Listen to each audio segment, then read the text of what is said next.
first of all, Victor, how has your experience been in Liverpool so far? Been absolutely amazing. After the first day that we came here, started walking around Liverpool, just seeing how well decorated everything is. I mean, the streets look like the Olympic Games have come here, and it is the Olympic Games of music, basically. Yeah, totally love it. Everybody's been treating us great. And you've done your first rehearsal now. How was that? It was absolutely amazing. I can't wait for the changes as well, because I'm just a little bit of a perfectionist, so I'm trying not to say too much and also not get too excited by myself. But it's overwhelmingly amazing. I can't wait for everybody to see what we've got in store. There's so many surprises coming, and I think people will truly like what we've been working really hard for. Exciting stuff. And as the youngest representative in the contest this year, does that give any extra pressure or maybe a bit less pressure? I don't think of it that way. I mean, I hope to inspire people with the fact that I'm quite young. Just like Uru's done over here when she was about 14. Well, no, 11. You're 11. Sorry, my bad. Just told me backstage. I wrote my song at 14. That's why I keep thinking 14. I'm sorry. But yeah.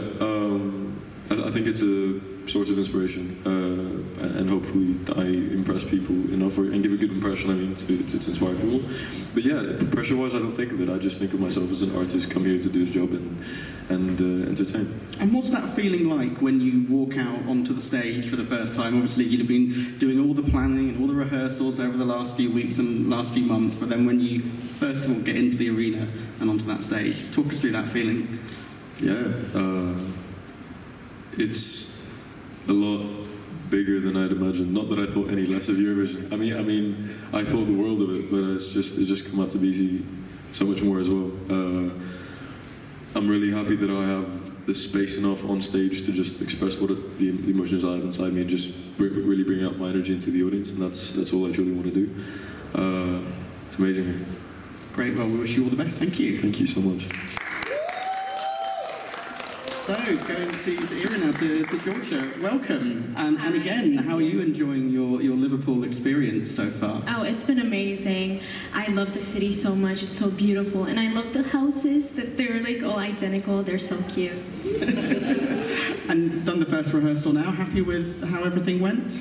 Oh, when I tell you, I had flashbacks from Junior Eurovision. It was so emotional to me, like standing there and seeing everything for the first time, because we've been imagining it in our heads, you know, how it's going to look like all together.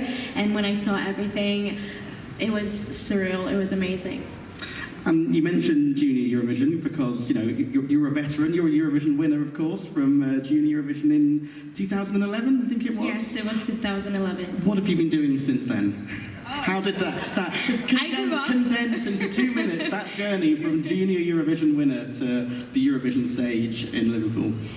So I've been actually entering some other competitions outside of Georgia, and then I actually started working on my solo album as well, but then Eurovision happened, you know, and so I had to put a pause on it, but like I really hope that after Eurovision I can put more music out. And do you think, having had that experience, yes, it was many years ago now, but having won Junior Eurovision, that kind of gives you a bit of a feeling for what being on that Eurovision stage is like?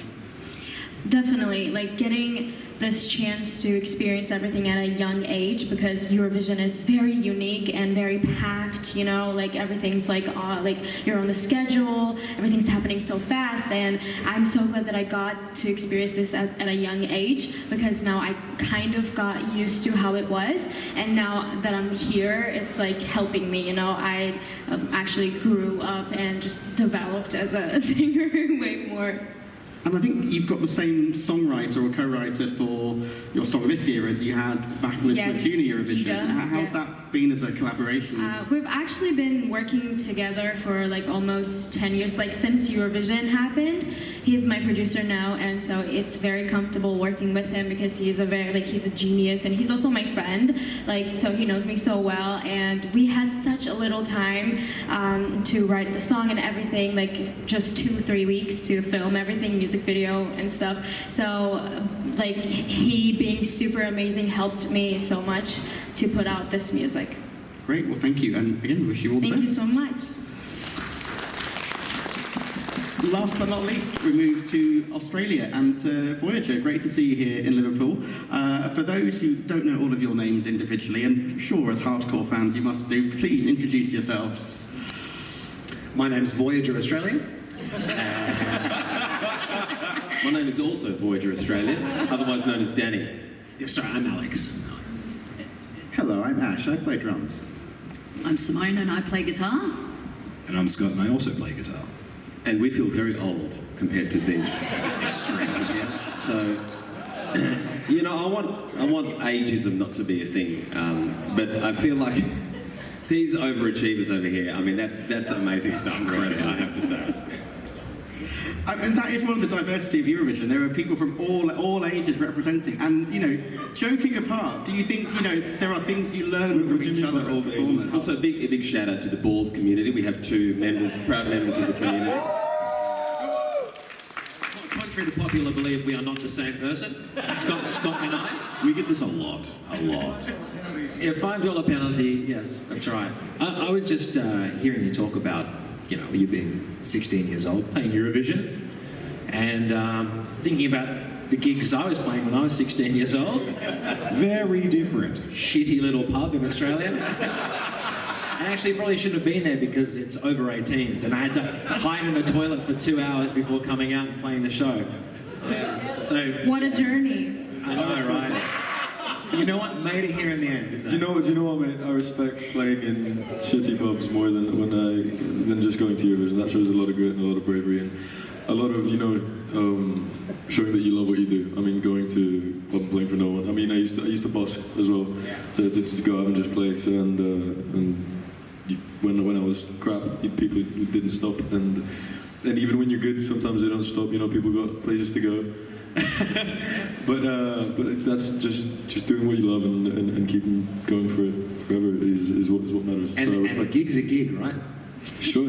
Yeah. Music's I don't think music. the effort changes when no matter what stage you're on. Exactly. It's the beauty of it. Exactly. We give the same energy we do when we're just consumed by the music at home in my bedroom or on stage.